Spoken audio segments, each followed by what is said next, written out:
ಅಂತೇಳಿ. ಇದನ್ನು ನಿಮಗೆ ಎಷ್ಟು ಚೆನ್ನಾಗಿ ಕನ್ಫ್ಯೂಷನ್ ಮಾಡ್ಬೋದು ಅಂತ ಹೇಳಿದ್ರೆ ಸೊ ಎಲ್ಲರಿಗೂ ನಮಸ್ತೆ. ಇವತ್ತಿನ ವಿಡಿಯೋ ಬಹುಮುಖ್ಯವಾಗಿ ಯಾರ್ಯಾರಿಗೆ ಅಂತ ಹೇಳಿದ್ರೆ ಯಾರೆಲ್ಲ GPST ಅವರು ಹಾಗೂ HST ಅವರಿಗೆ ತುಂಬ ಸೀರಿಯಸ್ ಆಗಿ ಓದ್ತಾ ಇದ್ದೀರೋ ಅವರೆಲ್ಲರಿಗೂ ಯೂಸ್ ಆಗುತ್ತೆ. ಮೋಸ್ಟ್ ಇಂಪಾರ್ಟೆಂಟ್ ವಿಡಿಯೋ ಆಗುತ್ತೆ ಇದು. ಯಾವುದೇ ಕಾರಣಕ್ಕೂ ಮಿಸ್ ಮಾಡದೆ ಕಂಪ್ಲೀಟ್ ಆಗಿ ನೋಡಿ. ಈಗ ಈ GPST ಯಾವ ಸಬ್ಜೆಕ್ಟ್ ಆದರೂ ಆಗಲಿ, GPST ಅವರಿಗೆ ಯಾರೆಲ್ಲ ಓದ್ತಾ ಇದ್ದೀರಾ ಅವರು ಮುಖ್ಯವಾಗಿ ಗಮನಿಸಬೇಕಾಗಿರೋದು ಏನು ಮತ್ತು ಏನೇನು ಮರಿಬಾರ್ದು ಅಂತ ಹೇಳ್ತಾ ಇದ್ದೀನಿ. ನೋಡಿ, ಈಗ ಸಿಲೆಬಸ್ಸು ಅಪ್ಡೇಟ್ ಆಗಿದೆ ಅಂತ ಗೊತ್ತು. ಯಾವುದು 6th ಲಾಸ್ಟ್ ಇಯರೇ ಆಗಿತ್ತಿದು. ಇದನ್ನು ಸೈನ್ಸ್, ಸ್ಪೆಷಲಿ ಸೈನ್ಸ್ ಕ್ಯೂರಿಯಾಸಿಟಿ ಅಂತೇಳಿ ಟೆಕ್ಸ್ಟ್ ಬುಕ್ ಇದೆ. ಇದು ನೆಕ್ಸ್ಟ್ ಯಾವುದು 7th ಇದೆ, ಕ್ಯೂರಿಯಾಸಿಟಿ ಸೈನ್ಸ್ ಅಂತೇಳಿ ಪಾರ್ಟ್ 1 ಪಾರ್ಟ್ 2 ಅಂತೇಳಿ. ಇದು ತುಂಬ ಚೆನ್ನಾಗಿದೆ ಬುಕ್ಸು. ನೀವು ಲಾಸ್ಟ್ ಇಯರಿಗೆ ಕಂಪೇರ್ ಮಾಡಿದ್ರೆ ಇದು ಈ ವರ್ಷದಲ್ಲಿರುವಂಥ ಟೆಕ್ಸ್ಟ್ ಬುಕ್ಸು ಮ್ಯಾಕ್ಸಿಮಮ್ ಅಪ್ಡೇಟ್ ಆಗಿದೆ. ನೀವಿದರಲ್ಲಿ ಏನನ್ನ ಮಿಸ್ ಮಾಡ್ತೀರಾ ಅಂತೇಳಿ ಹೇಳ್ತಾ ಇದ್ದೀನಿ ಇಲ್ಲಿ.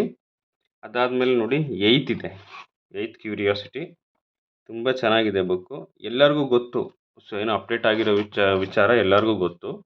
ಆದರೆ ನೀವು ಇದರಲ್ಲಿ ಏನು ಓದೋದನ್ನು ಮಿಸ್ ಮಾಡ್ತೀರಾ ಅಥವಾ ಸ್ಕಿಪ್ ಮಾಡ್ತೀರಾ ಅನ್ನೋದನ್ನ ನಾನು ಇಲ್ಲಿ ಹೇಳ್ತಾ ಇದ್ದೀನಿ. ಇದು ಮ್ಯಾಥ್ಸ್ ನೋಡಿ, ಗಣಿತ ಪ್ರಕಾಶ್ ಅಂತ ಹೇಳಿದೆ. ಇದು ಕೂಡ 8th ಪಾರ್ಟ್ 1, ಹಾಗೆ ಇದು ಪಾರ್ಟ್ 2, ಮತ್ತು ಇದು 7th ಇದೆ, 7th ಮ್ಯಾಥ್ಸ್ ಗಣಿತ ಪ್ರಕಾಶ್ ಅಂತೇಳಿ. ಸೊ ನನ್ನ ಹತ್ರ ಇರೋ ಬುಕ್ಸ್ ಎಲ್ಲ ಇಂಗ್ಲೀಷ್ ಮೀಡಿಯಮ್ ಟೆಕ್ಸ್ಟ್ ಬುಕ್ಸ್. ಇದು ಕನ್ನಡ ಮೀಡಿಯಮು ಇದೆ. ಕನ್ನಡ ಮೀಡಿಯಮ್ನ ನೀವು ನೋಡಿ ತಗೋಬೋದು, ಡೌನ್ಲೋಡ್ ಮಾಡ್ಕೋಬೋದು. ಲಿಂಕ್ ಹಾಕಿದ್ದೆ ಲಾಸ್ಟ್ ವಿಡಿಯೋದಲ್ಲಿ. ಈಗ ನೀವು ಏನನ್ನ ಮಿಸ್ ಮಾಡ್ತೀರಾ ಅಂತೇಳಿ ನಾನು ಹೇಳ್ತಾ ಇದ್ದೀನಿ ನೋಡಿ. ಇದು 8th standard text book. 8th standard text ಬುಕ್ಕಲ್ಲಿ ಮ್ಯಾಕ್ಸಿಮಮ್ಮು ಇದೆ. ನೀವು ಯಾವ ಪಾರ್ಟನ್ನು ಬಿಟ್ಟು ಓದ್ತೀರಾ ಅಂತೇಳಿ ನಾನು ಇಲ್ಲಿ ನೋಡಿ ಹೇಳ್ತೀನಿ. ಫಸ್ಟು ನೀವು ಯಾವರೇ ಆಗಲಿ ಟೆಕ್ಸ್ಟ್ ಬುಕ್ಕನ್ನ ಓದಬೇಕು ಅಂದರೆ ಫಸ್ಟ್ ಕಂಟೆಂಟಿಗೆ ಬರ್ತೀರಾ, ಕಂಟೆಂಟಿಂದ ಸ್ಟಾರ್ಟ್ ಮಾಡ್ಕೋತೀರಾ. ಬಟ್ ನಾನಿಲ್ಲಿ ಕಂಟೆಂಟಿಗೆ ಹೋಗ್ತಾ ಇಲ್ಲ, ಕಂಟೆಂಟ್ ಬಗ್ಗೆ ನಾನು ನೆಕ್ಸ್ಟ್ ವೀಡಿಯೋದಲ್ಲಿ ಹೇಳ್ತೀನಿ. ಬಟ್ ಇಲ್ಲಿ ಏನು ಹೇಳ್ತಾ ಇದ್ದೀನಿ ಅಂತ ಹೇಳಿದ್ರೆ, ನೀವು ಎಲ್ಲಿಂದ ಸ್ಟಾರ್ಟ್ ಮಾಡಬೇಕು ಅಂದರೆ ಫಸ್ಟ್ ಪೇಜಿಂದನೇ ನೋಡ್ಕೋಬೇಕು. ಯಾಕೆ ನೋಡಿ, ಕರ್ನಾಟಕ ಟೆಕ್ಸ್ಟ್ ಬುಕ್ ಸೊಸೈಟಿ ಎಲ್ಲಿ, ಸೊ ಅದರದ್ದು ಫುಲ್ ಫಾರ್ಮ್ ನೋಡ್ಕೊಳ್ಳಿ. ಸೊ ಅದಾದಮೇಲೆ ಕ್ಯೂರಿಯಾಸಿಟಿ ಫ್ರಂಟ್ ಪೇಜಿಂದನೇ ನೀವು ಓದೋಕ್ಕೆ ಸ್ಟಡಿ ಮಾಡಬೇಕು. ಏನು ಅಂತ ಹೇಳಿದ್ರೆ ಇಲ್ಲೇನಿದೆ, ಇಲ್ಲಿ ಪ್ರಿಯಂಬಲ್ ಇದೆ. ಸೊ ಇಲ್ಲಿ National council of educational Research and Training ಇದೆ, ಅಂದರೆ NCERT ಇದೆ. ಇದೆಲ್ಲ ಯಾಕೆ ಹೇಳ್ತಾ ಇದ್ದೀನಿ ಅಂತ ಹೇಳಿದ್ರೆ ಕ್ವಶನ್ಸ್ ಎಲ್ಲಿಂದ ಬೇಕಾದರೂ ಬರ್ಬೋದು. ಸೊ ಈಗ ನೋಡ್ಕೊಳ್ಳಿ, ಇಲ್ಲಿ ಫಾರ್ವರ್ಡ್ ಅಂತಿದೆಯಲ್ಲ, ಇಲ್ಲಿ ಯಾವುದೋ NCERT NEP new education policy 2020 ಇದ್ರ ಬೇಸ್ ಮೇಲೇ ಏನಾಗಿದೆ ಈಗ ಟೆಕ್ಸ್ಟ್ ಬುಕ್ ಪ್ರಿಪೇರ್ ಆಗಿರೋದು. ನೋಡಿ, national curriculum framework for school education NCFSE 2023. So ಈಗ ಈ ಟೆಕ್ಸ್ಟ್ ಬುಕ್ ಯಾವ್ದ್ರ ಬೇಸ್ ಮೇಲೆ ಫಾರ್ಮ್ ಆಗಿದೆ ಅಂತ ಹೇಳಿದ್ರೆ ಕ್ವಶನ್ ಕೊಟ್ಟರೆ ಇವೆರಡು ನೆನ್ಪಿಟ್ಕೋಬೇಕು. ಒಂದು NEP ಆ್ಯಂಡ್ NCF 2023. ಇದು 2023, ಇದು 2020. ಇವೆರಡು ತುಂಬ ಚೆನ್ನಾಗಿ ನೆನಪಿರಬೇಕು. ಅದೇ ಬೇಸ್ ಮೇಲೆ ಈಗ ಯಾವುದು ಟೆಕ್ಸ್ಟ್ ಬುಕ್ ರಿವೈಸ್ಡ್ ಆಗಿರೋದು ಅಂತೇಳಿ. ಒಂದು NEP, ಇನ್ನೊಂದು NCF, ಇವೆರಡು ತುಂಬ ಚೆನ್ನಾಗಿ ನೆನಪಿರಬೇಕು. ಅದಾದಮೇಲೆ ನೆಕ್ಸ್ಟ್ ನೋಡಿ, ಸೆಕೆಂಡ್ ಪೇಜಿಗೆ ಬಂದರೆ ಇಲ್ಲಿ ಡೈರೆಕ್ಟರ್ ಇದೆ. ಯಾವುದು, national council of educational research and ಟ್ರೈನಿಂಗ್ನ ಪ್ರೆಸೆಂಟ್ ಡೈರೆಕ್ಟರ್ ಇಲ್ಲಿದೆ ನೋಡಿ, ಕಾಣುತ್ತಲ್ಲ, ಪ್ರೆಸೆಂಟ್ ಡೈರೆಕ್ಟರ್ ಇವರು ದಿನೇಶ್ ಪ್ರಸಾದ್ ಸಕ್ಲಾನಿ ಅಂತೇಳಿ. ಇದು ನೀವು ಎಕ್ಸಾಮ್ ಯಾವತ್ತು ಬರೀತೀರಾ, ಇವತ್ತು ನೋಡಿ ಡೇಟ್ ಎಷ್ಟು ಇವತ್ತು ಅಂತ ಹೇಳಿದ್ರೆ ಇವತ್ತು 3 ಜುಲೈ 2026 ಇವತ್ತು ಡೇಟು. ಇವತ್ತು ಪ್ರೆಸೆಂಟು ಇವರೇ ಇರೋದು, ದಿನೇಶ್ ಪ್ರಸಾದ್ ಸಕ್ಲಾನಿ ಅಂತೇಳಿ. ನೀವು ಎಕ್ಸಾಮನ್ನು ಯಾವತ್ತು ಬರೆಯೋಕ್ಕೆ ಹೋಗ್ತೀರೋ ಆವತ್ತಿನ ನೆಕ್ಸ್ಟ್ ಡೇ ಅಥವಾ ಆವತ್ತಿನ ದಿನ ನೀವು ಇದನ್ನು ಸರ್ಚ್ ಮಾಡಬೇಕು. Director of National council of educational research and Training. ಇದನ್ನು ಡೈರೆಕ್ಟಾಗಿ ಕ್ವಶನ್ ಕೇಳ್ತಾರೆ, who is the director of National council of educational research and Training, ಅಂದರೆ NCERTಯ ಡೈರೆಕ್ಟರ್ ಯಾರು ಅಂತೇಳಿ ಕೇಳ್ತಾರೆ. ನೆನಪಿರಬೇಕು, ಯಾವುದು, ದಿನೇಶ್ ಪ್ರಸಾದ್ ಸಕ್ಲಾನಿ. ಇದು ಇಂಪಾರ್ಟೆಂಟ್. ನಾವು ಸ್ಕಿಪ್ ಮಾಡೋದೆಲ್ಲಿ ಅಂದರೆ ಇಲ್ಲೇ. ಅದಾದಮೇಲೆ ನೆಕ್ಸ್ಟ್ ಈ text book, biology text book ಯಾವ್ದ್ರ ಬೇಸ್ ಮೇಲೆ ಫಾರ್ಮ್ ಆಗಿದೆ, ಯಾವ್ಯಾವ ಟಾಪಿಕ್ ಫಾರ್ಮ್ ಆಗಿದೆ ಅಂತೇಳಿದ್ರೆ ನೋಡಿ, biology, chemistry, physics, earth science ಅಂತಿದೆ. ನಾವೆಲ್ಲಿ ಸ್ಕಿಪ್ ಮಾಡೋದೆಲ್ಲಿ ಅಂತ ಹೇಳಿದ್ರೆ ಅಲ್ಲಿ ಕೊಟ್ಟಿರ್ತಾರೆ ನಾವು option. So biology, chemistry, physics, life science ಅಂತ ಕೊಟ್ಟಿರ್ತಾರೆ, ಅಥವಾ ಬೇರೆ ಬೇರೆ ಏನೋ ಸೈನ್ಸ್ ಅಂತ ಕೊಟ್ಟಿರ್ತಾರೆ. ನಾವಿಲ್ಲಿ ಅರ್ತ್ ಸೈನ್ಸ್ ಅನ್ನೋದು ಮಿಸ್ ಮಾಡ್ಕೋತೀವಿ. ಸೊ ಈ 4 ಟಾಪಿಕ್ನ ಈ ಟೆಕ್ಸ್ಟ್ ಬುಕ್ಕಲ್ಲಿ ಕವರ್ ಆಗಿದೆ ಅಂತೇಳಿ ಅರ್ಥ. ನೆಕ್ಸ್ಟ್ ನಾವು ಯಾವುದನ್ನ ಸ್ಕಿಪ್ ಮಾಡ್ತೀವಿ ಅಂತ ಹೇಳಿದ್ರೆ, ನೀವು ಇದನ್ನ ಯಾರೂ ಯೋಚನೆನೂ ಮಾಡಿರಲ್ಲ ಇಲ್ಲಿಂದ ಕ್ವಶನ್ಸ್ ಬರುತ್ತೆ ಅಂತೇಳಿ. ನೋಡಿ, NSTC ಇದು ಫುಲ್ ಫಾರ್ಮ್ ಏನು ಅಂತ ಕೇಳ್ಬೋದು, ಅಥವಾ ಅಬ್ರಿವೇಷನ್ ಕೇಳ್ಬೋದು. NSTC ಅಂದರೆ national syllabus and teaching learning material committee ಅಂತೇಳಿ. ಇದ್ರದ್ದು ಅಬ್ರಿವೇಷನ್ ಕೇಳ್ತಾರೆ, ನೆನಪಿರಬೇಕು. So national syllabus and teaching learning material committee ಅಂತೇಳಿ ಅಬ್ರಿವೇಷನು. ಹಾಗಾದರೆ ಇದ್ರ ಬಗ್ಗೆ ಏನೇನು ಕ್ವಶನ್ ಕೇಳ್ಬೋದು ನೋಡಿ. ಇದರಲ್ಲಿ ಟೋಟಲ್ 19 ಮೆಂಬರ್ಸ್ ಇದ್ದಾರೆ. Total 19 members. ಇದೆಲ್ಲ ಟೆಕ್ಸ್ಟ್ ಬುಕ್ಕಲ್ಲಿರೋದೆ, ನಾನೇನು ಸ್ಪೆಷಲಾಗಿ ಹೇಳ್ತಾ ಇಲ್ಲ, ಇದೆಲ್ಲ ಟೆಕ್ಸ್ಟ್ ಬುಕ್ಕಲ್ಲಿರೋದೆ. ಹಾಗಾದರೆ ನ್ಯಾಷನಲ್ ಇಲ್ಲಿದೆ ನೋಡಿ, ಬರೆದಿದ್ದೀನಿ ಇಲ್ಲಿ.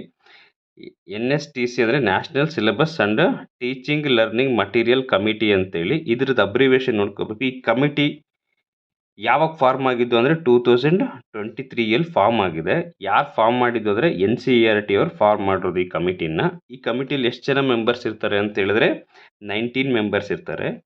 ಚೇರ್ಪರ್ಸನ್ ಯಾರು ಅಂತ ಹೇಳಿದ್ರೆ ಈ ಕಮಿಟಿಲಿ 19 ಮೆಂಬರ್ಸ್ ಎಲ್ಲಿದ್ದಾರೆ ಅಂತ ಹೇಳಿದ್ರೆ ಈ ಟೆಕ್ಸ್ಟ್ ಬುಕ್ಕಲ್ಲೇ ಕೊಟ್ಟಿದ್ದಾರೆ 19 ಮೆಂಬರ್ಸ್ನ. ನೋಡಿ, ಇಲ್ಲಿದೆ 19 ಮೆಂಬರ್ಸ್ ಈ ಕಮಿಟಿಯಲ್ಲಿರೋರು. ಸೊ ಇದರಲ್ಲಿ ಚೇರ್ಪರ್ಸನ್ ಯಾರು ಅಂತ ಕೇಳಿದ್ರೆ ಇಲ್ಲಿ ಫಸ್ಟ್ ಇದು ನೋಡಿ, MC ಪಂತ್ ಅಂತೇಳಿ. ಇದು MC ಪಂತ್. ನೋಡಿ, ಇಲ್ಲಿದೆ MC ಪಂತ್ ಅಂತ ಹೇಳಿದ್ರೆ ಮಹೇಶ್ ಚಂದ್ರ ಪಂತ್ ಅಂತೇಳಿ.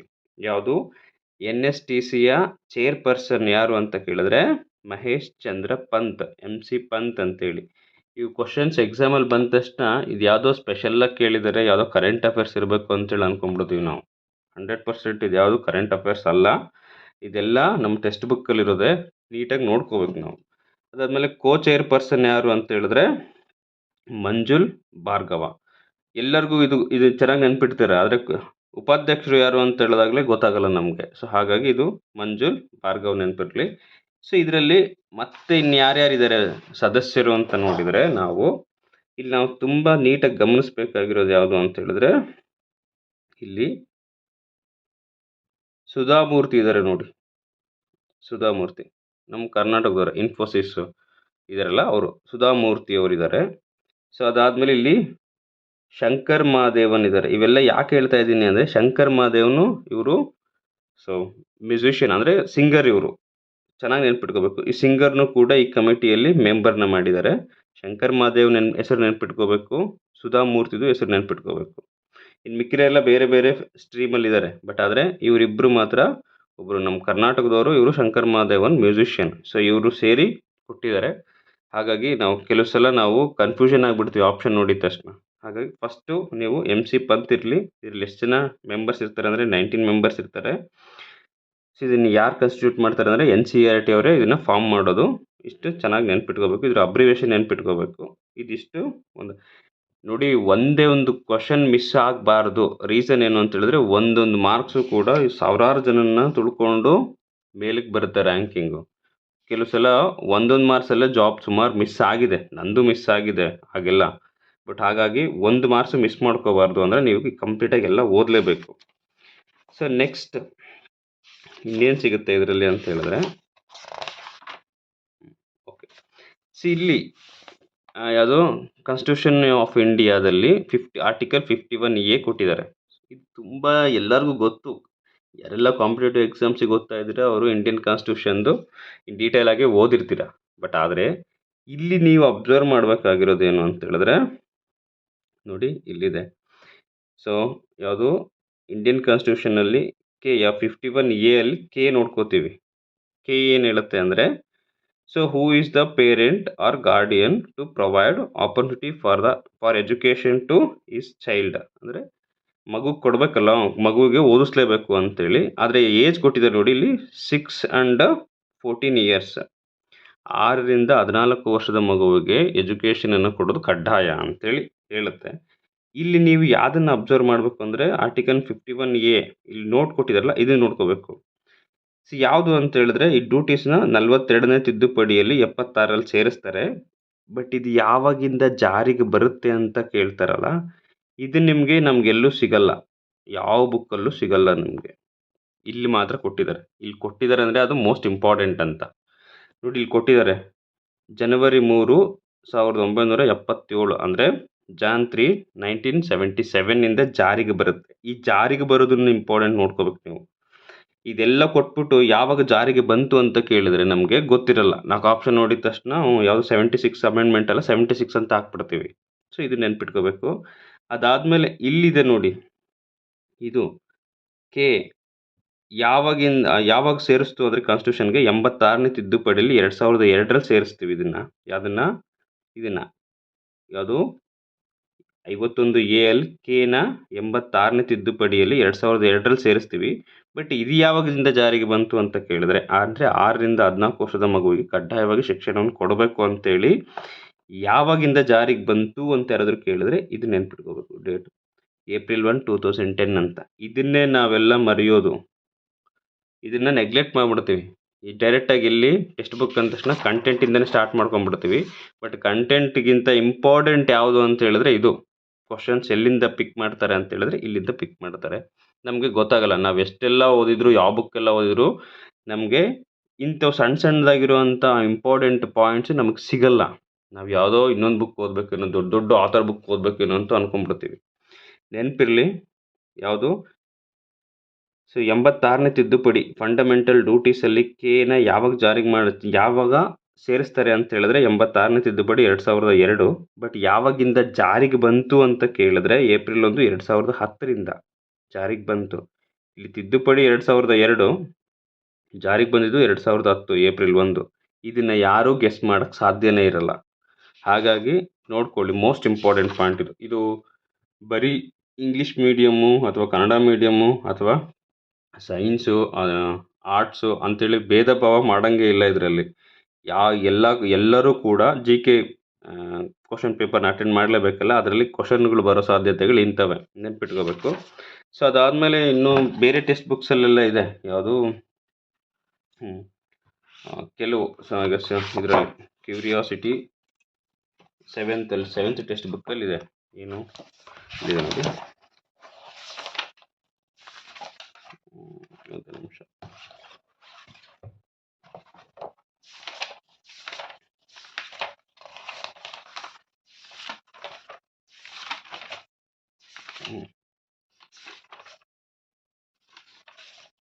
ಎಲ್ಲ ಸೇಮ್ ಇದೆ. ಬಟ್ ಇದರಲ್ಲಿ ಯಾವುದು ಕನ್ನಡ ಮೀಡಿಯಂ ಟೆಕ್ಸ್ಟ್ ಬುಕ್ಕಲ್ಲಾದರೆ ನಿಮಗೆ ಗೊತ್ತಾಗುತ್ತೆ. ಕನ್ನಡ ಮೀಡಿಯಂ ಟೆಕ್ಸ್ಟ್ ಬುಕ್ಕಲ್ಲಿ ಪ್ರೆಸೆಂಟ್ ಕರ್ನಾಟಕದು ಚೇರ್ಪರ್ಸನ್ ಇದ್ದಾರೆ. ಇಲ್ಲಿದೆ ನೋಡಿ, ಯಾವುದು ಇದೆ 8th ಮ್ಯಾಥ್ಸ್, ಇದು ಪಾರ್ಟ್ 1. ಇಲ್ಲಿ ನೋಡಿ, ಕರ್ನಾಟಕ ಪಠ್ಯಪುಸ್ತಕ ಸಂಘದ ವ್ಯವಸ್ಥಾಪಕ ನಿರ್ದೇಶಕರು ಯಾರು ಅಂತ ಹೇಳಿದ್ರೆ MP ಮಾದೇಗೌಡ, ನೆನ್ಪಿಡ್ಬೇಕು. ಸೊ ಇದು ಕೂಡ ನೀವು ಯಾವಾಗ ಅಂತ ಹೇಳಿದ್ರೆ ಎಕ್ಸಾಮ್ ಹಿಂದಿನ ದಿನ ನೆಟ್ ಸರ್ಚ್ ಮಾಡಿ ಇದು ಬರ್ಕೊಂಡು ಅಥವಾ ನೋಡಿಕೊಂಡು ಹೋಗಬೇಕು. ಈಗ ಪ್ರೆಸೆಂಟ್ ಯಾರಿದ್ದಾರೆ ಅಂದರೆ MP ಮಾದೇಗೌಡರು, ವ್ಯವಸ್ಥಾಪಕ ನಿರ್ದೇಶಕರು, ಕರ್ನಾಟಕ ಪಠ್ಯಪುಸ್ತಕ ಸಂಘ. ಇದು ಚೆನ್ನಾಗಿ ನೆನ್ಪಿಟ್ಕೋಬೇಕು. ಓಕೆ, ಇವೆಲ್ಲ ಯಾಕೆ ಅಂತ ಹೇಳಿದ್ರೆ ಸಣ್ಣದಾಗಿನೇ ನಮ್ಮ ಮಾರ್ಕ್ಸನ್ನು ಕಳ್ಕೊಂಡ್ಬಿಡ್ತೀವಿ ನಾವು ಕೆಲವು ಸಲ ನಮ್ಮ ನೆಗ್ಲಿಜೆನ್ಸಿಯಿಂದ. ಸೊ ಇದು ಇಷ್ಟ ಆಯಿತು. ಇದರಲ್ಲಿ ನೆಕ್ಸ್ಟ್ ಬಂದರೆ ಇಲ್ಲಿ ಕಾನ್ಸ್ಟಿಟ್ಯೂಷನ್ ಆಫ್ ಇಂಡಿಯಾದಲ್ಲೇ ಆರ್ಟಿಕಲ್ 12 to 35ವರೆಗೂ ಫಂಡಮೆಂಟಲ್ ರೈಟ್ಸ್ ಕೊಟ್ಟಿದ್ದಾರೆ. ಸೊ ಇದರಲ್ಲಿ ಅಷ್ಟು ಇಂಪಾರ್ಟೆಂಟ್ ಏನಿಲ್ಲ, ನೀವು ನೋಡ್ಕೋಬೋದು ಅಷ್ಟೇ. ಆದರೆ ನೆಕ್ಸ್ಟ್ ಇದಾಯಿತು, ಇದು ಫ್ರಂಟ್ ಪಾರ್ಟ್ ಆಯಿತು. ಹಾಗಾದರೆ ಇದೆಲ್ಲ ಕಂಟೆಂಟ್ ಎಲ್ಲ ಓದ್ತೀರಾ. ಹಾಗಾದರೆ ಇಲ್ಲಿ ಹಿಂದ್ಗಡೆ ಇನ್ನೇನಿದೆ ನೋಡಿ, ಪ್ರತಿ ರ್ಯಾಪರಲ್ಲೂ ಏನೇನಿದೆ ಅಂತೇಳಿ ನೋಡ್ಕೋಬೇಕು. ಮೇಜರ್ ಆಗಿ ಅದೇ ಇರೋದು. ನೀವು ಯಾವ ಟೆಕ್ಸ್ಟ್ ಬುಕ್ಕಲ್ಲೂ ಕೊಟ್ಟಿಲ್ಲ, ಇದೇ ಫಸ್ಟ್ ಟೈಮ್ ಕೊಟ್ಟಿದ್ದಾರೆ. ಯಾವುದು ಪೋಕ್ಸೋ ಆ್ಯಕ್ಟ್ ಬಗ್ಗೆ ಈ ಬುಕ್ಕಲ್ಲಿ ಫಸ್ಟ್ ಟೈಮ್. ಇನ್ನು ಯಾವ ಟೆಕ್ಸ್ಟ್ ಬುಕ್ ಕರಿಕ್ಯುಲಮಲ್ಲೂ ಇಲ್ಲ, ಯಾವ ಟೆಕ್ಸ್ಟ್ ಬುಕ್ಕಲ್ಲೂ ಇಲ್ಲ.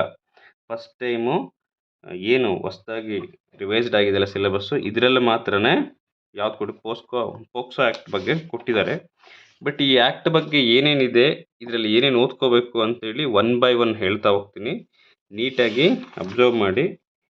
ಇದರಲ್ಲಿ ಏನೇನು ಕೇಳಬಹುದು ಎಕ್ಸಾಮ್ಗೆ ಅಂತೇಳಿ.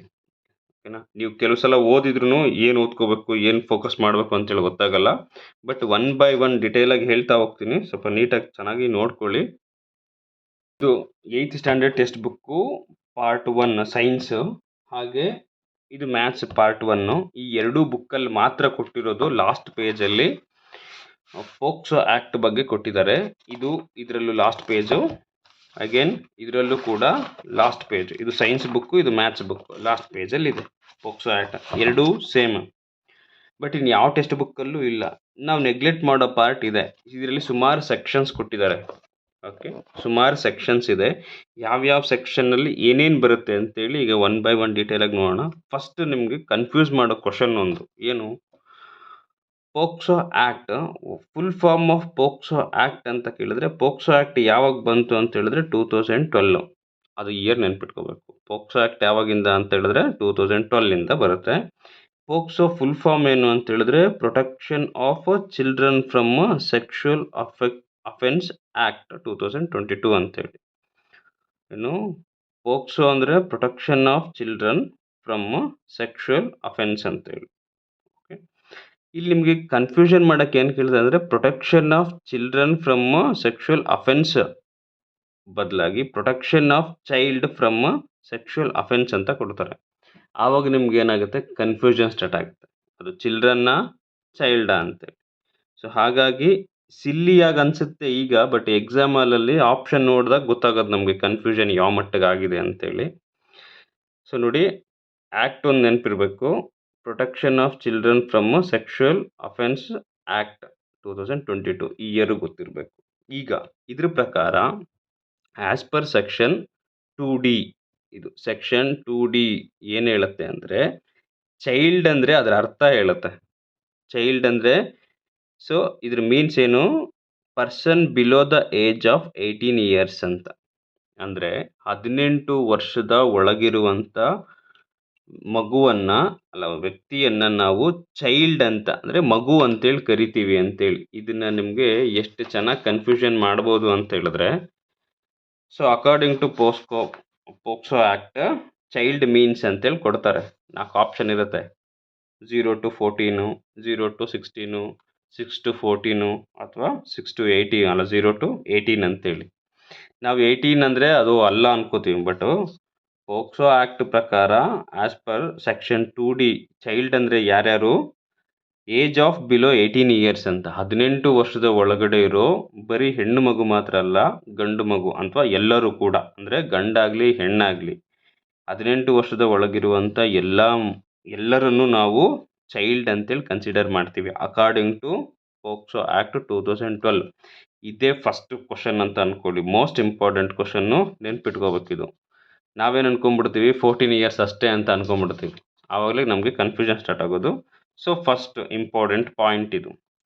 ಸೊ ಅದಾದಮೇಲೆ ನೆಕ್ಸ್ಟ್ ಒನ್ ಬೈ ಒನ್ ಹೇಳ್ತಾ ಹೋಗ್ತೀನಿ. ಇಲ್ಲಿ ಯಾವುದು ಸೆಕ್ಷುವಲ್ ಅಫೆನ್ಸ್ ಇದೆ, ಅದಕ್ಕೆ ಪನಿಷ್ಮೆಂಟ್ಸು ಇದೆ. ಒನ್ ಬೈ ಒನ್ ನೋಡ್ತಾ ಹೋಗೋಣ. ಈಗ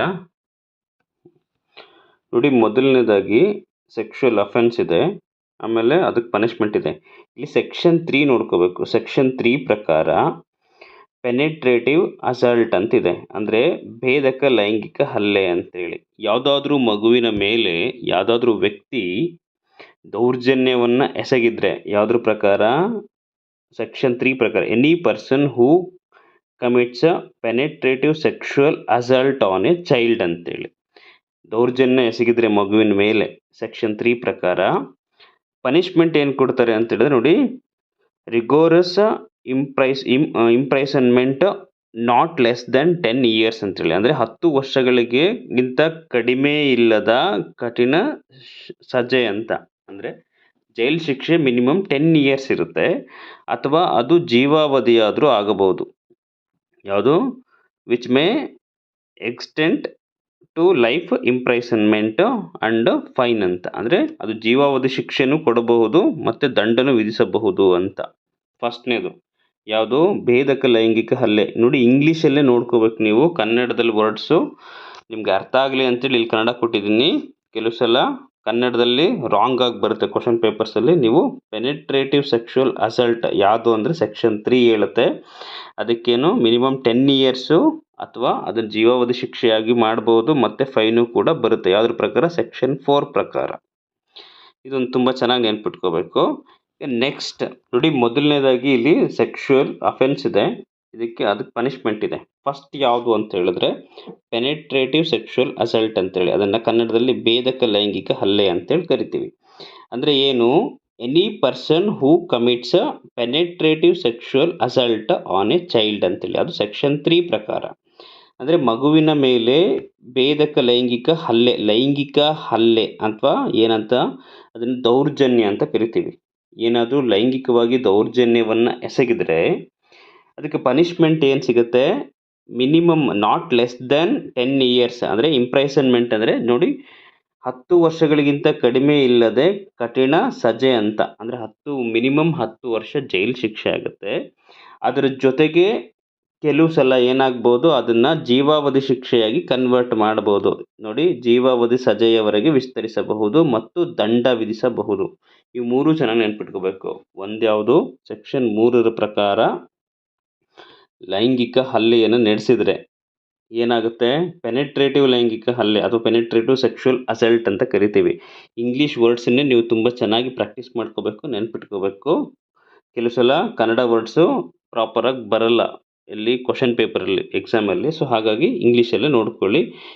ಪೆನೆಟ್ರೇಟಿವ್ ಸೆಕ್ಷುವಲ್ ಅಸಲ್ಟ್ ಯಾವ್ದು ಅಂದರೆ ಸೆಕ್ಷನ್ 3 ಪ್ರಕಾರ. ಅದಕ್ಕೆ ಪನಿಷ್ಮೆಂಟ್ ಏನು ಅಂತ ಕೇಳಿದ್ರೆ 10 ಇಯರ್ಸ್ ಮಿನಿಮಮ್. ಕೆಲವು ಕೇಸಸ್ಸಲ್ಲಿ ಏನಾಗ್ಬೋದು, ಅದನ್ನು ಜೀವಾವಧಿ ಶಿಕ್ಷೆಯಾಗಿ ವಿಸ್ತರಿಸಬಹುದು ಅಂತೇಳಿ, ಅದು ಸೆಕ್ಷನ್ 4 ಪ್ರಕಾರ. ಇದು ಚೆನ್ನಾಗಿ ನೆನ್ಪಿಟ್ಕೊಳ್ಳಿ. ನೆಕ್ಸ್ಟ್ ಇದು ಸೆಕ್ಷನ್ 5 ಪ್ರಕಾರ. ಸೆಕ್ಷನ್ 5 ಪ್ರಕಾರ ಏನು ಹೇಳುತ್ತೆ?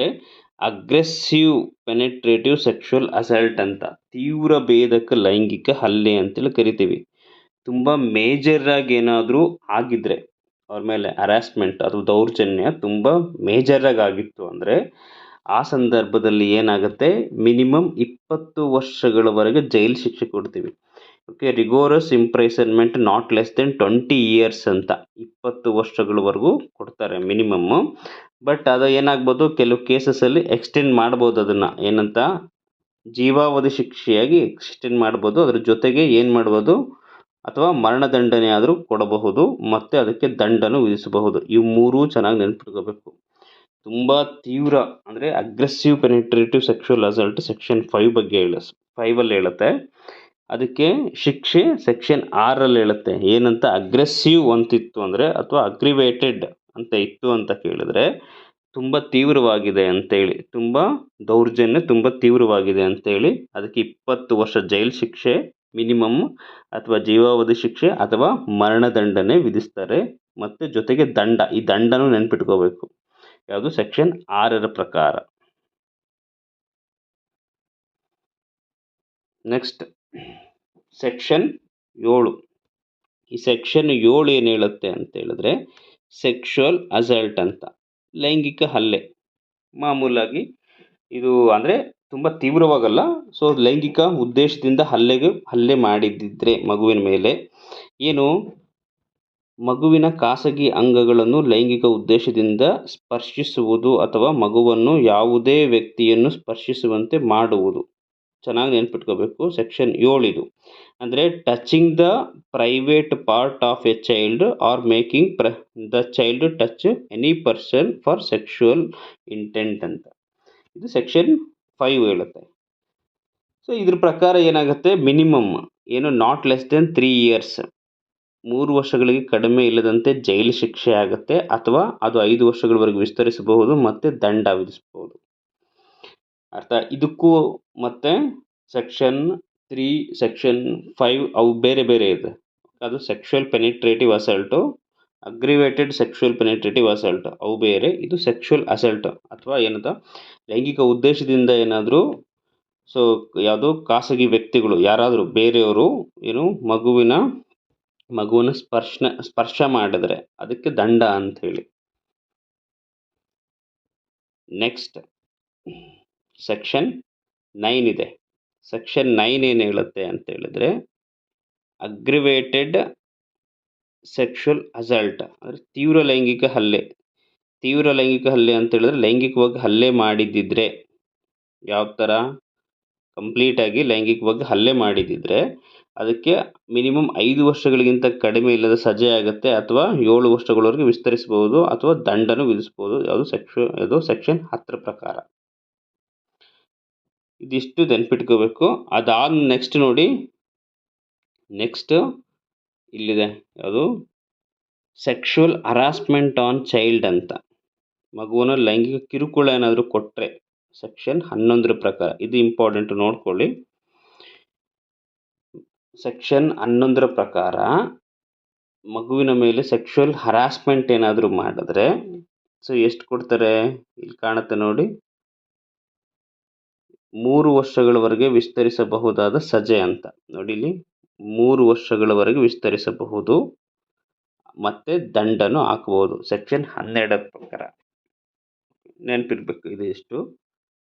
ಇದಾದ ನಂತರ ನೆಕ್ಸ್ಟ್ ನಿಮಗೆ ಫಾಸ್ಟ್ ಅನಿಸಿದರೆ ನೀವು ವಿಡಿಯೋನ ಪಾಸ್ ಮಾಡಿಕೊಂಡು ಅದು ಬರ್ಕೋಬೋದು ಅಥವಾ ನೋಡ್ಕೋಬೋದು. ನೋಡಿ ಈಗ ನೆಕ್ಸ್ಟು ಇಲ್ಲಿದೆ section 13 use of a child for pornographic purpose ಅಂತ. ಅಶ್ಲೀಲ ಉದ್ದೇಶಗಳಿಗಾಗಿ ಮಗುವನ್ನು ಬಳಸ್ಕೊಳ್ಳೋದು ಯಾವುದು ಪೋರ್ನೋಗ್ರಫಿಕ್ ಪರ್ಪಸ್ ಅಂತ. ಅಶ್ಲೀಲ ಉದ್ದೇಶಗಳಿಗಾಗಿ ಮಗುವನ್ನೇನಾದರೂ ಬಳಸ್ಕೊಂಡ್ರೆ 13ರ ಪ್ರಕಾರ 5 ವರ್ಷಗಳವರೆಗೆ ಸಜೆ ಮತ್ತು ದಂಡ, ನಂತರದ ಅಪರಾಧಗಳಿಗೆ ಹೆಚ್ಚಿನ ಶಿಕ್ಷೆ ಅಂತ. ತುಂಬ ತೀವ್ರವಾಗಿದ್ದರೆ ಶಿಕ್ಷೆ ಬೇರೆ ಬೇರೆ ಥರ ಇರುತ್ತೆ, ಬಟ್ ಮಿನಿಮಮ್ ಏನು ಗೊತ್ತಿರಲಿ 5 ವರ್ಷಗಳವರೆಗೆ ಜೈಲು ಶಿಕ್ಷೆ ಮತ್ತು ದಂಡ ಅಂತೇಳಿ ನೆನ್ಪಿಟ್ಕೋಬೇಕು. ಇದಾದ ನಂತರ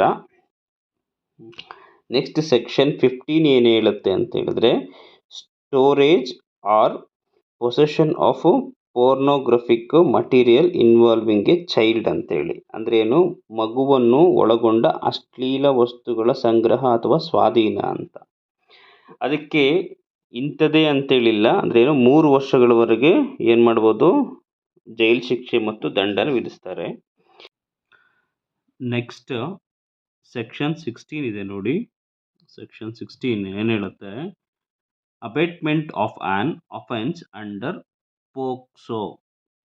ಅಂದರೆ ಪೋಕ್ಸೋ ಅಡಿಯಲ್ಲಿ ಅಪರಾಧಕ್ಕೆ ಕುಮ್ಮಕ್ಕು, ಯಾರಾದರೂ ಅಪರಾಧಕ್ಕೇನಾದರೂ ಸಪೋರ್ಟ್ ಮಾಡಿದ್ರೆ ಅಥವಾ ಕುಮ್ಮಕ್ಕು ಕೊಟ್ಟರೆ ಅವ್ರಿಗೆ ನಿಗದಿಪಡಿಸಿದ ಶಿಕ್ಷೆ ಅಂತ, ಶಿಕ್ಷೆನ ಅವ್ರು ಏನು ಕೋರ್ಟಲ್ಲಿ ಏನು ಬೇಕಾದರೂ ಶಿಕ್ಷೆನ ವಿಧಿಸಬಹುದು ಅಂತೇಳಿ ಅದು ಸೆಕ್ಷನ್ 17 ಇದೆ. ಆದಮೇಲೆ ಇದು ಮೋಸ್ಟ್ ಇಂಪಾರ್ಟೆಂಟು, ಇದು ನೆನ್ಪಿಟ್ಕೋಬೇಕು. ಇದರಲ್ಲಿ ಯಾವುದೆಲ್ಲ ಇಂಪಾರ್ಟೆಂಟ್ ಅಂತೇಳಿ 1 by 1 ಹೇಳ್ತಾ ಹೋಗ್ತೀನಿ, ನೀಟಾಗಿ ನೋಡ್ಕೊಳ್ಳಿ. ಮಗುವಿನ ಮೇಲೆ ಲೈಂಗಿಕ ದೌರ್ಜನ್ಯ ನಡೆದಾಗ ತೆಗೆದುಕೊಳ್ಳಬೇಕಾದ ಅಗತ್ಯ ಕ್ರಮಗಳು ಅಂತಿದೆ.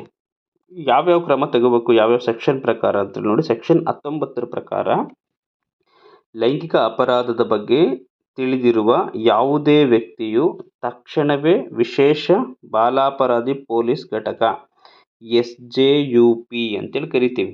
SJUP ಅಂದರೆ ಸ್ಪೆಷಲ್ ಜುವೆಲೈನ್ ಪೊಲೀಸ್ ಯೂನಿಟ್ ಅಂತೇಳಿ. SJUP ಅಂದರೆ ಸ್ಪೆಷಲ್ ಜುವೆಲೈನ್ ಪೊಲೀಸ್ ಯೂನಿಟ್ ಅಂತೇಳಿ, ಅಂದರೆ ವಿಶೇಷ ಬಾಲಾಪರಾಧಿ ಪೊಲೀಸ್ ಘಟಕ ಅಂತೇಳಿ, ಅಥವಾ ಸ್ಥಳೀಯ ಪೊಲೀಸ್ ಠಾಣೆಗೆ ವಿಷಯವನ್ನು ವರದಿ ಮಾಡಬೇಕು. ಯಾವುದ್ರ ಪ್ರಕಾರ, ಸೆಕ್ಷನ್ 19 ಪ್ರಕಾರ ನೆನಪಿರಲಿ.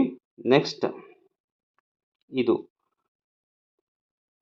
ಮಗುವನ್ನು ಆರೈಕೆ ಅಥವಾ ರಕ್ಷಣೆಗಾಗಿ 24 ಗಂಟೆಗಳ ಒಳಗೆ ಮಕ್ಕಳ ಕಲ್ಯಾಣ ವಸತಿ CWC ಚೈಲ್ಡ್ ವೆಲ್ಫೇರ್ ಕಮಿಟಿ ಅಂತೇಳಿ. CWC ಅಂದರೆ ಚೈಲ್ಡ್ ವೆಲ್ಫೇರ್ ಕಮಿಟಿ ಅಥವಾ ವಿಶೇಷ ನ್ಯಾಯಾಲಯದ ಮುಂದೆ ಹಾಜರುಪಡಿಸಬೇಕು. 24 hours ಒಳಗಡೆನೆ ಮಗುವನ್ನು ಎಲ್ಲಿಗೆ ತರಬೇಕು ಅಂದರೆ ಮಕ್ಕಳ ಕಲ್ಯಾಣ ಸಮಿತಿ, ಅದನ್ನು CWC ಅಂತೇಳಿ ಕರಿತೀವಿ, ಚೈಲ್ಡ್ ವೆಲ್ಫೇರ್ ಕಮಿಟಿ ಅಂತೇಳಿ CWC ಅಂದರೆ. ನೆಕ್ಸ್ಟು ಮಗುವಿಗೆ ತಕ್ಷಣವೇ ಉಚಿತವಾಗಿ ಹತ್ತಿರದ ಆಸ್ಪತ್ರೆಯಲ್ಲಿ ವೈದ್ಯಕೀಯ ಪರೀಕ್ಷೆ ಮತ್ತು ಚಿಕಿತ್ಸೆ ನೀಡಬೇಕು. ಸೊ ಇದು ಇಂಪಾರ್ಟೆಂಟು. ನಿಮಗೆ ಹೇಳಿಕೆಗಳಲ್ಲಿ ಕೊಡ್ತಾರೆ, ಆ ಹೇಳಿಕೆಗಳಲ್ಲಿ ಕೊಟ್ಟಾಗ ನಮಗೆ ಕನ್ಫ್ಯೂಷನ್ ಸ್ಟಾರ್ಟ್ ಆಗುತ್ತೆ, ಸ್ವಲ್ಪ ನೋಡ್ಕೊಳ್ಳಿ ನೀಟಾಗಿ. ನೆಕ್ಸ್ಟ್ ಸೆಕ್ಷನ್ 27 ಪ್ರಕಾರ ಪ್ರತಿ ಸೆಕ್ಷನ್ಸು ಮೋಸ್ಟ್ ಇಂಪಾರ್ಟೆಂಟು, ನೀಟಾಗಿ ಫೋಕಸ್ ಮಾಡ್ಕೊಳ್ಳಿ. ಹೆಣ್ಣು ಮಗುವಿನ ಪ್ರಕರಣದಲ್ಲಿ ಅಂದರೆ ಯಾವುದು ಪೋಕ್ಸೋ ಆ್ಯಕ್ಟ್ ಓನ್ಲಿ ಬಾಯ್ಸಿಗಷ್ಟೇ ಅಲ್ಲ, ಗರ್ಲ್ಸಿಗಷ್ಟೇ ಅಲ್ಲ, ಬಾಯ್ಸಿಗೂ ಇನ್ಕ್ಲೂಡ್ ಆಗುತ್ತೆ, ಗಂಡು ಮಗುವಿಗೂ ಇನ್ಕ್ಲೂಡ್ ಆಗುತ್ತೆ ಅಂತೇಳಿ. ಆದರೆ ಇಲ್ಲಿ ಏನಾಗುತ್ತೆ, ಹೆಣ್ಣು ಮಗುವಿನ ಪ್ರಕರಣದಲ್ಲಿ ಸಾಧ್ಯವಾದಷ್ಟು ಮಟ್ಟಿಗೆ ಪೋಷಕರು ಅಥವಾ ವಿಶ್ವಾಸಾರ್ಹ ವ್ಯಕ್ತಿಯ ಸಮ್ಮುಖದಲ್ಲಿ ಮಹಿಳಾ ವೈದ್ಯರಿಂದ ವೈದ್ಯಕೀಯ ಪರೀಕ್ಷೆಯನ್ನು ನಡೆಸಬೇಕು. ಸೆಕ್ಷನ್ ಯಾವುದು? ಸೆಕ್ಷನ್ 27ರ ಪ್ರಕಾರ ನೆನಪಿರಬೇಕು. ಸೆಕ್ಷನ್ 27ರ ಪ್ರಕಾರ ಮಹಿಳಾ ವೈದ್ಯರಿಂದನೇ ಪರೀಕ್ಷೆ ಆಗಬೇಕು. ಅದು ಯಾರ ಸಮ್ಮುಖದಲ್ಲಿ ಅಂತ ಹೇಳಿದ್ರೆ, ಒಂದು ಪೋಷಕರು ಅಥವಾ ವಿಶ್ವಾಸಾರ್ಹ ವ್ಯಕ್ತಿಯ ಮುಂದೆ ಅಂತೇಳಿ. ಮಗುವಿನ ಗುರುತು ನೋಡಿ, ಇದು ಮೋಸ್ಟ್ ಇಂಪಾರ್ಟೆಂಟ್ ಪಾಯಿಂಟ್. ಇದು ಚೆನ್ನಾಗಿ ನೆನಪಿರಲಿ. ಸೆಕ್ಷನ್ 23ರ ಪ್ರಕಾರ ಮಗುವಿನ ಗುರುತನ್ನು ಹೆಸರು, ವಿಳಾಸ, ಛಾಯಾಚಿತ್ರ ಅಥವಾ ಯಾವುದೇ ಗುರುತಿಸುವ ವಿವರಗಳ ಮೂಲಕ ಮಾಧ್ಯಮಗಳಲ್ಲಿ ಬಹಿರಂಗಪಡಿಸಬಾರದು. ಇದನ್ನು ಮೋಸ್ಟ್ ಇಂಪಾರ್ಟೆಂಟ್. ಯಾವುದೇ ಕಾರಣಕ್ಕೂ ಮಗುವಿನ ಗುರುತುಗಳನ್ನು ಅಥವಾ ಮಗುವಿನ ಹೆಸರು, ವಿಳಾಸಗಳನ್ನು ಅಥವಾ ಫೋಟೋಗಳನ್ನು ಮೀಡಿಯಾದಲ್ಲಿ ಪಬ್ಲಿಷ್ ಮಾಡೋ ಹಾಗಿಲ್ಲ, ಅದು ಬಹಿರಂಗಪಡಿಸಂಗಿಲ್ಲ ಅಂತೇಳಿ ಸೆಕ್ಷನ್ 23 ಹೇಳುತ್ತೆ. ಇದು ಮೋಸ್ಟ್ ಇಂಪಾರ್ಟೆಂಟ್, ನೆನಪಿರಲಿ. ನೆಕ್ಸ್ಟ್, ಮಕ್ಕಳ ಮೇಲಿನ ಲೈಂಗಿಕ ಅಪರಾಧಗಳಿಂದ ರಕ್ಷಣೆ ನಿಯಮಗಳು 2020ರ ನಿಯಮ 7ರ ಪ್ರಕಾರ ಮಗುವಿನ ತಕ್ಷಣದ ಅಗತ್ಯಗಳನ್ನು ಪೂರೈಸಲು ಮಧ್ಯಂತರ ಪರಿಹಾರವನ್ನು ನೀಡಲಾಗುವುದು. ಮಧ್ಯಂತರ ಪರಿಹಾರ ಯಾವ ಸೆಕ್ಷನ್ ನಿಯಮ ಯಾವುದರಲ್ಲಿ ಕೊಡ್ತಾರೆ ಅಂದರೆ ನೋಡಿ, ಮಕ್ಕಳ ಮೇಲಿನ ಲೈಂಗಿಕ ಅಪರಾಧಗಳಿಂದ ರಕ್ಷಣೆ ನಿಯಮಗಳು, ಇದರ ಪ್ರಕಾರ 2020ರ ನಿಯಮ 7ರ ಪ್ರಕಾರ, ಚೆನ್ನಾಗಿ ನೆನಪಿರಲಿ, ನಿಯಮ 7ರ ಪ್ರಕಾರ ಮಧ್ಯಂತರ ಪರಿಹಾರ ನೀಡ್ತಾರೆ. ಮಧ್ಯಂತರ ಪರಿಹಾರ ಯಾವ ನಿಯಮದ ಮೂಲಕ ಕೊಡ್ತಾರೆ ಅಂದರೆ ಈ ನಿಯಮದ ಮೂಲಕ ಕೊಡ್ತಾರೆ.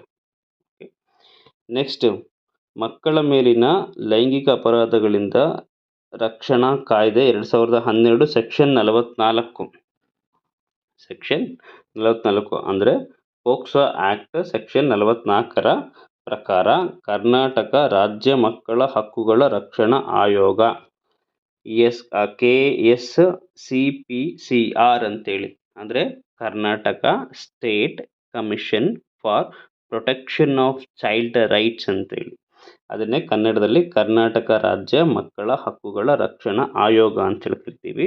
ಇಂಗ್ಲೀಷಲ್ಲಿ Karnataka state commission for protection of child rights ಅಂತೇಳಿ. ಇದು ನಮಗೆ ಮೋಸ್ಟ್ ಇಂಪಾರ್ಟೆಂಟ್ ಆಗುತ್ತೆ. ಇಲ್ಲಿ ನಿಮಗೆ ಚೈಲ್ಡ್ ರೈಟ್ಸ್ಗೂ ಚಿಲ್ಡ್ರನ್ ರೈಟ್ಸ್ಗೂ ಡಿಫ್ರೆನ್ಸ್ ಇದೆ, ಓಕೆನಾ, ನೋಡ್ಕೊಳ್ಳಿ. ಸೊ ಈ ಕಾಯ್ದೆಯ ನಿಬಂಧನೆಗಳ ಪರಿಣಾಮಕಾರಿ ಅನುಷ್ಠಾನಗಳನ್ನು ಮೇಲ್ವಿಚಾರಣೆ ಮಾಡುವುದು. ನೋಡಿ, ಯಾವುದು ಕರ್ನಾಟಕದಲ್ಲಿ ಪೋಕ್ಸೋ ಆ್ಯಕ್ಟ್ ಯಾವ್ದ್ರ ಬೇಸ್ ಮೇಲೆ ವರ್ಕ್ ಮಾಡುತ್ತೆ ಅಂತ ಹೇಳಿದ್ರೆ ನೋಡಿ, ಯಾವ್ದ್ರ ಅಂಡರಲ್ಲಿ ವರ್ಕ್ ಮಾಡುತ್ತೆ ಅಂತ ಹೇಳಿದ್ರೆ ಇದೆ, ಕರ್ನಾಟಕ ರಾಜ್ಯ ಮಕ್ಕಳ ಹಕ್ಕುಗಳ ರಕ್ಷಣಾ ಆಯೋಗದ ಅಂಡರಲ್ಲಿ ಕೆಲಸ ಮಾಡುತ್ತೆ. ಚೆನ್ನಾಗಿ ನೆನ್ಪಿಟ್ಕೋಬೇಕು. ಇದ್ರದ್ದು KSCPCR ಇದನ್ನ ನೋಡ್ಕೊಳ್ಳಿ. ಇದ್ರದ್ದು ಅಬ್ರಿವೇಷನ್ ಕೇಳ್ಬೋದು, ಇಲ್ಲ ಅಂತ ಹೇಳಿದ್ರೆ ಇದನ್ನ ಡೈರೆಕ್ಟಾಗಿ ಹಾಗೆ ಮಲ್ಟಿಪಲ್ ಚಾಯ್ಸಲ್ಲಿ ಕೊಡ್ಬೋದು. ಇಷ್ಟು ಯಾವುದು ಪೋಕ್ಸೋ ಆ್ಯಕ್ಟ್ ಬಗ್ಗೆ. ಇಲ್ಲಿಗೆ ಈ ವಿಡಿಯೋ ಮುಕ್ತಾಯಗೊಳಿಸ್ತಾ ಇದ್ದೀನಿ. ಮೋಸ್ಟ್ ಇಂಪಾರ್ಟೆಂಟ್ ಇದೆ, ಇದು ಯಾವುದನ್ನು ಸ್ಕಿಪ್ ಮಾಡಬೇಡಿ. ಈಚ್ ಆ್ಯಂಡ್ ಎವ್ರಿ ಸೆಕ್ಷನ್ನು ಮೋಸ್ಟ್ ಇಂಪಾರ್ಟೆಂಟು. ಡೀಟೇಲಾಗಿ ಸ್ಟಡಿ ಮಾಡಿ ಚೆನ್ನಾಗಿ ನೆನ್ಪಿಟ್ಕೊಳ್ಳಿ ಅಂತ ಹೇಳಿ ಈ ವಿಡಿಯೋನ ಇಲ್ಲಿಗೆ ಮುಗಿಸ್ತಾ ಇದ್ದೀನಿ. ಈ ವಿಡಿಯೋ ಇಷ್ಟ ಆಗಿದರೆ ಶೇರ್ ಮಾಡಿ, ಲೈಕ್ ಮಾಡಿ, ಸಬ್ಸ್ಕ್ರೈಬ್ ಮಾಡಿ. ಮತ್ತೆ ಮುಂದಿನ ವಿಡಿಯೋದಲ್ಲಿ ಸಿಗ್ತೀನಿ. ಜೈ ಹಿಂದ್, ಒಳ್ಳೆಯದಾಗಲಿ. Thank you.